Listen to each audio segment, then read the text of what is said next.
Day 2, Genesis chapter 17.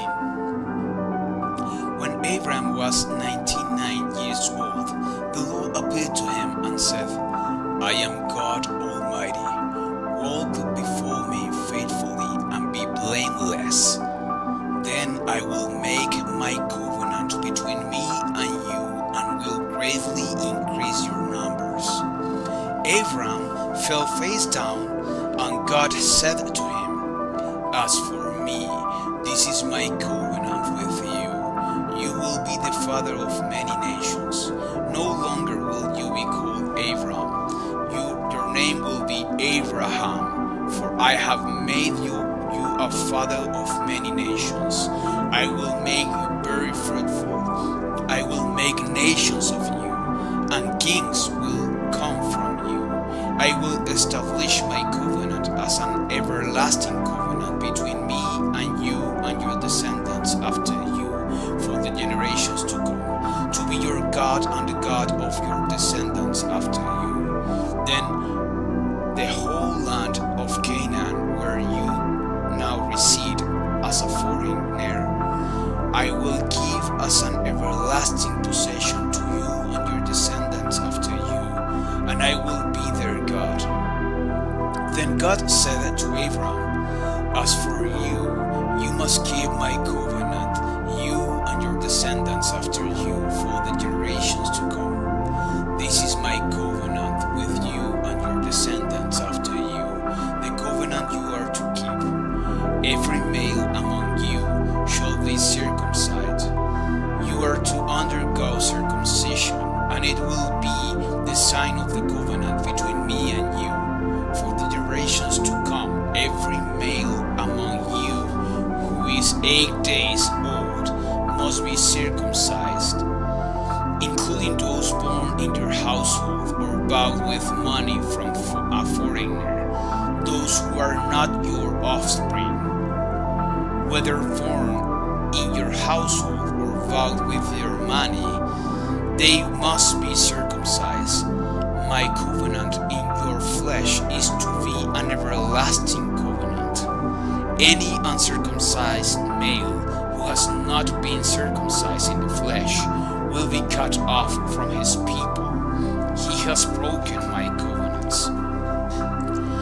God also said to Abram, As for Sarai, your wife, you are no longer to call her Sarai. Her name will be Sarah. I will bless her, and I will surely give you a son by her. I will bless her so that she will be the mother of nations. Kings of peoples will come from her. Abram fell face down. He laughed and said to himself, Will a son be born to a man 100 years old? Will Sarah bear a child at the age of 90? And Abram said to God, If only Ishmael might live under your blessing.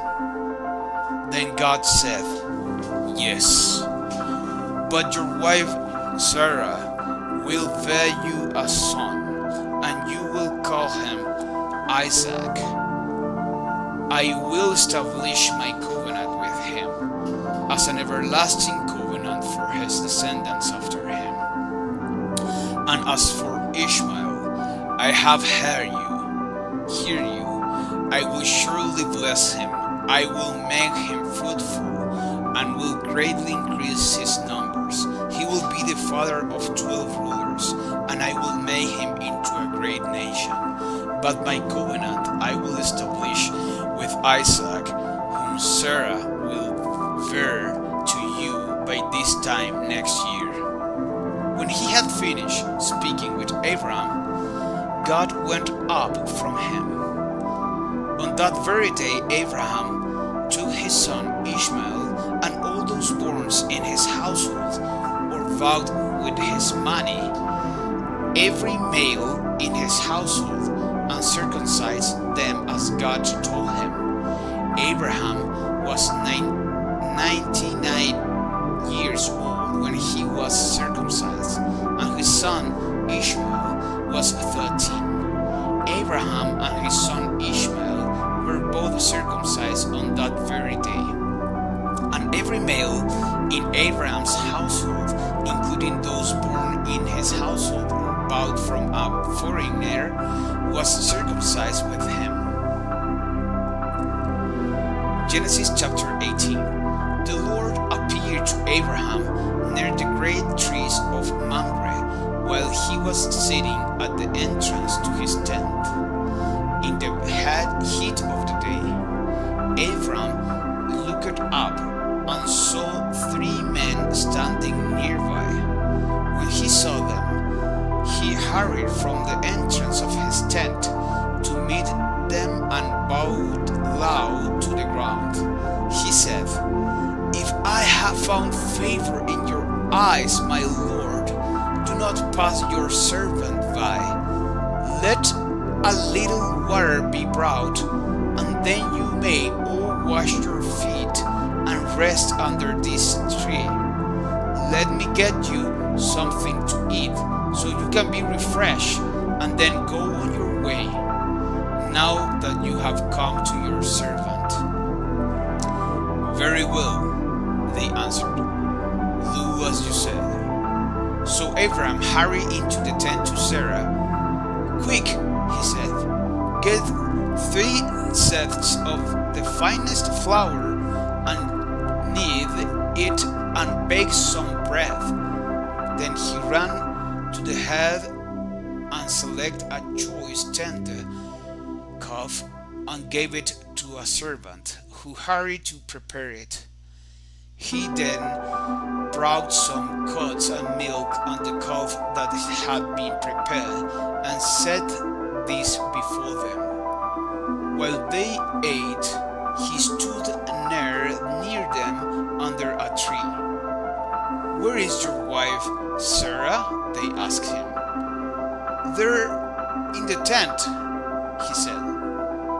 Then one of them said, "I will surely return to you about this time next year, and Sarah, your wife, will have a son." Now Sarah was listening at the entrance to the tent, which was behind him. Abraham and Sarah were already very old, and Sarah was past the age of childbearing. So Sarah laughed to herself as she thought, "After I am worn out and my Lord is old, will I now have this pleasure?" Then the Lord said to Abraham, "Why did Sarah laugh and said, 'Will I really have a child now that I am old?' Is anything too hard for the Lord? I will return to you at the appointed time next year, and Sarah will have a son." Sarah was afraid, so she lied and said, "I did not laugh." But he said, "Yes, you did laugh." When the men got up to leave, they looked down toward Sodom, and Abraham walked along with them to see them on their way. Then the Lord said, "Shall I hide from Abraham what I am about to do? Abraham will surely become a great, powerful nation, and all nations on earth will be blessed through him. For I have chosen him, so that he will direct his children and his household after him, to keep the way of the Lord by doing what is right and just, so that the Lord will bring about for Abraham what he has promised him." Then the Lord said, "The outcry against Sodom and Gomorrah is great, and their sin so grievous, that I will go down and see if what they have done is as bad as the outcry that has reached me. If not, I will know." The men turned away and went towards Sodom, but Abraham remained standing before the Lord.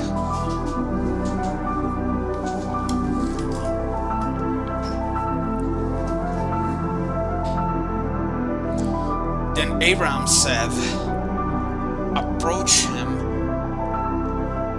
Then Abraham approached him and said,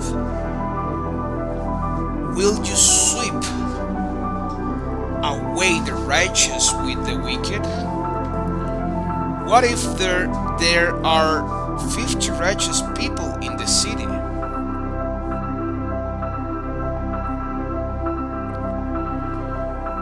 Will you really sweep it away and not spare the place for the sake of the 50 righteous people in it? Far be it from you to do such a thing, to kill the righteous with the wicked, treating the righteous and the wicked alike. Far be it from you. Will not the judge of all the earth do right?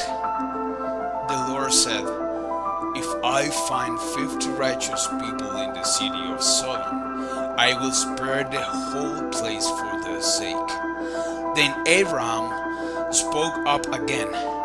Now that I have been so bold as to speak to the Lord, though I am nothing but dust and ashes, what if the number of the righteous is 5 less than 50? Will you destroy the whole city for lack of 5 people? If I find 45 there, he said, I will not destroy it. Once again, he spoke to him. What if only 40 are found there? He said, for the sake of 40, I will not do it. Then he said, may the Lord not be angry, but let me speak. What if only 30 can be found there? He answered, I will not do it if I find 30 there. Abraham said, now that I have been so bold as to speak to the Lord, what if only 20 can be found there? He said, for the sake of 20, I will not destroy it. Then he said, may the Lord not be angry, but let me speak just once more. What if only 10 can be found there? He answered, for the sake of 10, I will not destroy it. When the Lord had finished speaking with Abraham, he left, and Abraham returned home.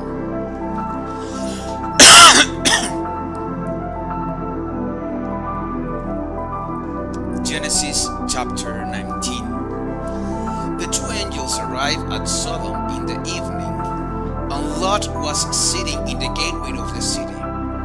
When he saw them, he got up to meet them and bowed down with his face to the ground.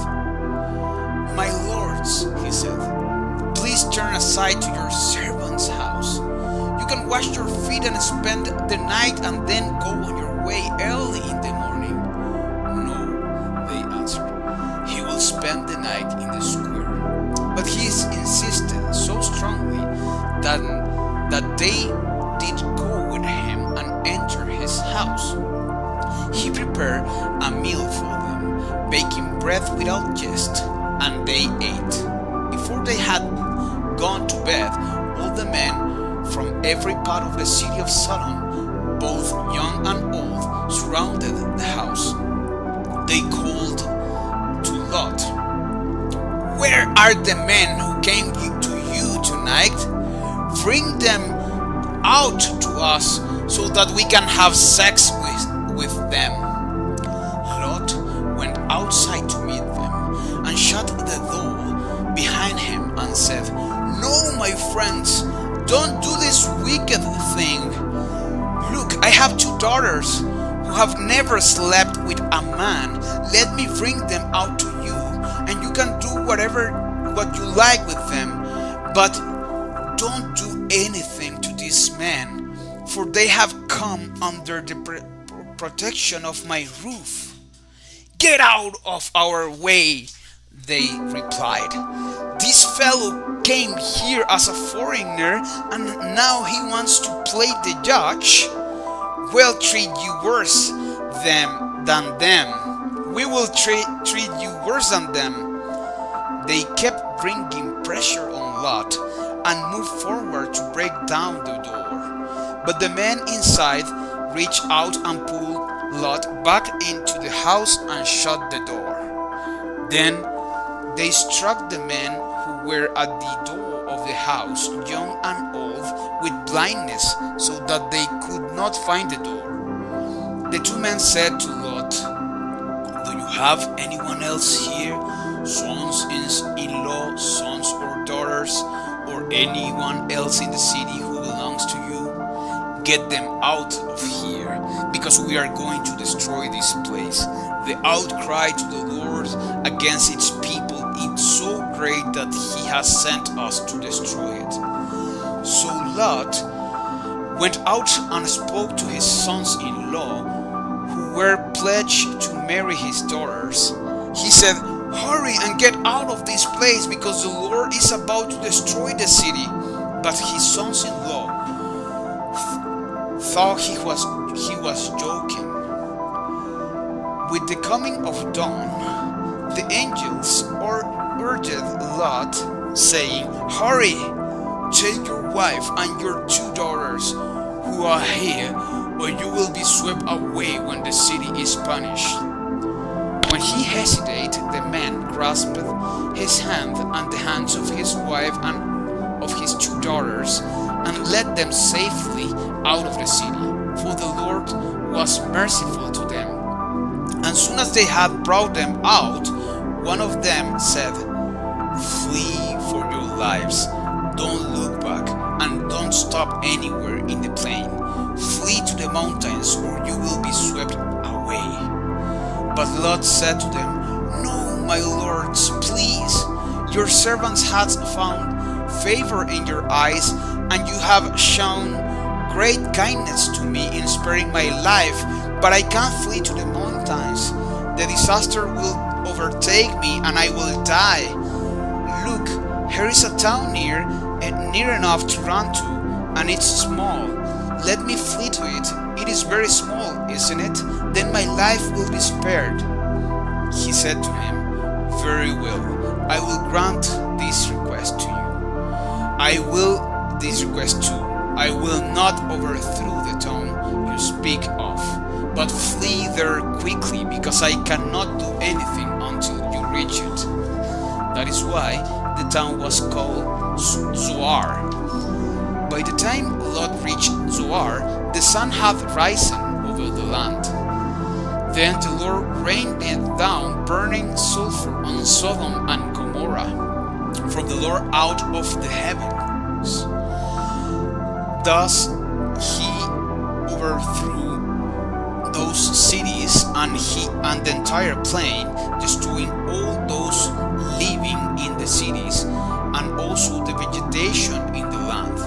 But Lot's wife looked back, and she became a pillar of salt. Early the next morning, Abram got up and returned to the place where he had stood before the Lord. He looked down toward Sodom and Gomorrah, toward all the land of the plain, and saw dense smoke rising from the land, like smoke from a furnace. So when God destroyed the cities of the plain, he remembered Abraham, and he brought Lot out of the catastrophe that overthrew the cities where Lot had lived. Lot and his 2 daughters left Zoar and settled in the mountains, for he was afraid to stay in Zoar. He and his 2 daughters lived in a cave. One day the older daughter said to the younger, "Our father is old, and there is no man around here to give us children, as it is the custom all over the earth. Let's get our father to drink wine and then sleep with him and preserve our family line through our father." That night they got their father to drink wine, and the older daughter went in and slept with him. He was not aware of it when she lay down or when she got up. The next day, the older daughter said to the younger, "Last night I slept with my father, let's get him to drink wine again tonight, and you go in and sleep with him, so we can preserve our family line through our father. So they got their father to drink wine that night also, and the younger daughter went in and slept with him. Again, he was not aware of it when she lay down or when she got up. So both of Lot's daughters became pregnant by their father. The older daughter had a son, and she named him Moab. He is the father of the Moabites of today. The younger daughter also had a son, and she named him Ben-Ammi. He is the father of the Ammonites of today. Genesis chapter 20. Now Abraham moved on from there into the region of Negev and lived between Kadesh and Shur. For a while he stayed in Gerar, and there Abraham said to his wife Sarah, "She is my sister." Then Abimelech, king of Gerar, sent for Sarah and took her. But God came to Abimelech in a dream one night and said to him, "You are as good as dead because of the woman you have taken. She is a married woman." Now Abimelech had not gone near her, so he said, "Lord, will you destroy an innocent nation? Did he not say to me, 'She is my sister'? And did she also say, 'He is my brother'? I have done this with a clear conscience and clean hands." Then God said to him in the dream, "Yes, I know you did this with a clear conscience, and so I have kept you from sinning against me. That is why I did not let you touch her. Now return the man's wife, for he is a prophet, and he will pray for you, and you will live.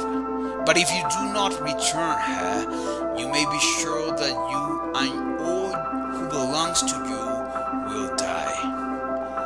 Early in the morning, Abimelech summoned all his officials, and when he told them all that had happened, they were very much afraid.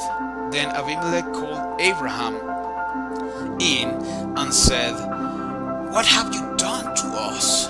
How have I wronged you that you have brought such great guilt upon me and my kingdom?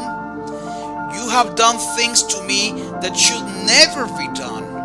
And Abimelech asked Abraham, "What was your reason for doing this?" Abraham replied, "I said to myself, 'There is surely no fear of God in this place, and they will kill me because of my wife. Besides, she really is my sister, the daughter of my father, though not of my mother, and she became my wife. And when God had me wander from my father's household, I said to her, this is how you can show your love to me. Everywhere we go, say of me, he is my brother." Then Abimelech brought sheep and cattle and male and female slaves and gave them to Abraham, and he returned Sarah his wife to him. And Abimelech said, "My land is before you. Live wherever you like." To Sarah he said, "I am giving your brother 1,000 shekels of silver. This is to cover the offense against you before all who are with you. You are completely vindicated." Then Abraham prayed to God, and God healed Abimelech, his wife, and his female slaves, so they could have children again. For the Lord had kept all the women in Abimelech's household from conceiving because of Abraham's wife Sarah. Genesis chapter 21. Now the Lord was gracious to Sarah as he had said, and the Lord did for Sarah what he had promised. Sarah became pregnant and bore a son to Abraham in his old age, at the very time God had promised him. Abraham gave the name Isaac to the son Sarah bore him. When his son Isaac was 8 days old, Abraham circumcised him as God commanded him. Abraham was 100 years old when his son Isaac was born to him. Sarah said, God has brought me laughter, and everyone who hears about this will laugh with me. And she added, who would have said to Abraham that Sarah would nurse children? Yet I have borne him a son in his old age. The child grew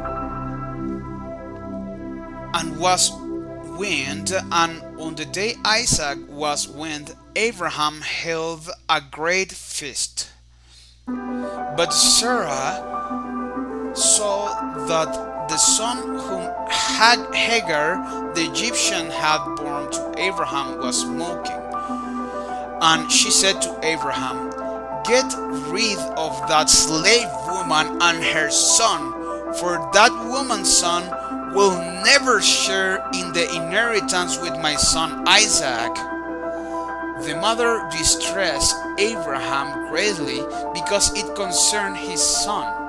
But God said to him, do not be so distressed about the boy and your slave woman. Listen to whatever Sarah tells you, because it is through Isaac that your offspring will be reckoned. I will make the son of the slave into a nation also, because he is your offspring. Early the next morning, Abraham took some food and a skin of water and gave them to Hagar. He set them on her shoulders and then sent her off with the boy. She went on her way and wandered in the desert of Beersheba. When the water in the skin was gone, she put the boy under one of the bushes. Then she went off and sat down about a bowshot away, for she thought, I cannot watch the boy die. And she sat there. She began to sob. God heard the boy crying, and the angel of God called to Hagar from heaven and said to her, What is the matter, Hagar? Do not be afraid. God has healed the boy crying as he lies there. Lift the boy up and take him by the hand, for I will make him into a great nation. Then God opened her eyes, and she saw a well of water. So she went and filled the skin with water and gave the boy a drink. God was with the boy as he grew up. He lived in the desert and became an archer. While he was living in the desert of Paran, his mother got a wife for him from Egypt. At that time, Abimelech and Phicol, the commander of his forces, said to Abraham, God is with you in everything you do. Now swear to me here before God that you will not deal falsely with me or my children or my descendants. Show to me and the country where you now reside as a foreigner the same kindness I have shown with you. Abraham said, I swear it. Hold a second.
Okay,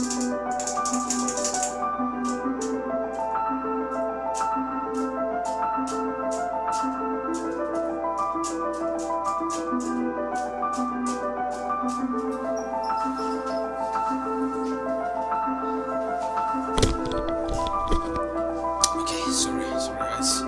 I received a phone call and this was really okay. So we are in Genesis chapter 21, verse 20, verse 15. When the water in the skin was gone, she put the boy under one of the. We already read that. Sorry. At that time, verse 22. Sorry. At that time, Abimelech and Phicol, the commander of his forces, said to Abraham, "God is with you in everything you do. Now swear to me here before God that you will not deal falsely with me or my children or my descendants. Show to me and the country where you now reside as a foreigner the same kindness I have shown you." Abraham said, "I swear it." Then Abraham complained to Abimelech about a well of water that Abimelech's servant had seized. But Abimelech said, "I don't know who has done this. You did not tell me, and I heard about it only today." So Abraham brought sheep and cattle and gave them to Abimelech, and the two men made a treaty. Abraham set apart 7 ewe lambs from the flock, and Abimelech asked Abraham, "What is the meaning of these 7 ewe lambs you have set apart by themselves?" He replied, "Accept these 7 lambs from my hand as a witness that I dug this well." So that place was called Beersheba, because the two men swore an oath there. After the treaty had been made at Beersheba, Abimelech and Phicol, the commander of his forces, returned to the land of the Philistines. Abraham planted a tamarisk tree in Beersheba, and there he called on the name of the Lord, the eternal God. And Abraham stayed in the land of the Philistines for a long time. Genesis chapter 22. Sometime later, God tested Abraham. He said to him, "Abraham." "Here I am," he replied. Then God said, "Take your son, your only son, whom you love, Isaac, and go to the region of Moriah. Sacrifice him there as a burnt offering on a mountain I will show you." Early in the morning, Abraham got up and loaded his donkey. He took him 2 of his servants and his son Isaac. When he had cut enough wood for the burnt offering, he set out for the place God had told him about. On the 3rd day, Abraham looked up and saw the place in the distance. He said to his servant, "Stay here with the donkey while I and the boy go over there. He will worship and then we will come back to you." Abraham took the wood for the burnt offering and placed it on his son Isaac, and he himself carried the fire and the knife, as the two of them went on together. Isaac spoke up and said to his father Abraham, "Father?" "Yes, my son," Abraham replied. "The fire and the wood are here," Isaac said, "but where is the lamb for the burnt offering?" Abraham answered, "God himself will provide the lamb for the burnt offering, my son." And the two of them went on together. When they reached the place God had told him about, Abraham built an altar there and arranged the wood on it. He bound his son Isaac and laid him on the altar on top of the wood. Then he reached out his hand and took the knife to slay his son. But the angel of the Lord called out to him from heaven, "Abraham, Abraham." "Here I am," he replied. "Do not lay a hand on the boy," he said. "Do not do anything to him. Now I know that you fear God, because you have not withheld from me your son, your only son. Abraham looked up, and there in a thicket he saw a ram caught by its horns. He went over and took the ram and sacrificed it as a burnt offering instead of his son. So Abraham called that place, "The Lord will provide." And to this day it is said, "On the mountain of the Lord it will be provided." The angel of the Lord called to Abraham from heaven a second time and said, "I swear by myself, declares the Lord, that because you have done this and have not withheld your son, your only son, I will surely bless you and make your descendants as numerous as the stars in the sky and as the sand on the seashore. Your descendants will take possession of the cities of their enemies, and through your offspring all nations on earth will be blessed because you have obeyed me." Then Abraham returned to his servants, and they set off together for Beersheba, and Abraham stayed in Beersheba.